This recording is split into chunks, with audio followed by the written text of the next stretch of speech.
ఏంటి ఈ హీరోయిన్స్ అందరూ డాక్టర్లేనా అని అనిపించక మానదు.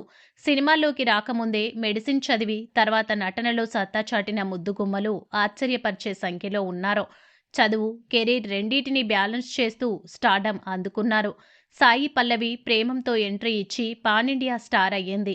జార్జియాలోని టిబిలిసి స్టేట్ మెడికల్ యూనివర్సిటీ నుంచి ఎంబీబీఎస్ పూర్తి చేసింది. అదితి శంకర్ చెన్నై శ్రీరామచంద్ర మెడికల్ కాలేజీలో ఎంబీబీఎస్ పూర్తి చేసి విరమంతో నటిగా ప్రశంసలు అందుకుంది. ఐశ్వర్యలక్ష్మి ఎస్ఎన్ఐఎంఎస్ ఎర్నాకులంలో ఎంబీబీఎస్ చేసి సౌత్లో గుర్తింపు సంపాదించింది.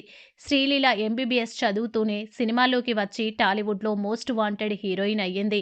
కామాక్షి భాస్కర్ల చైనాలో ఎంబీబీఎస్ పూర్తి చేసి అపోలో ఆసుపత్రిలో డాక్టర్గా పనిచేసి ఇప్పుడు నటిగా మెప్పిస్తుంది. డాక్టర్ కోట్ నుంచి హీరోయిన్ కోట్ వరకు టాలెంట్కు హద్దుల్లేవని వీళ్లే బెస్ట్ ఉదాహరణ.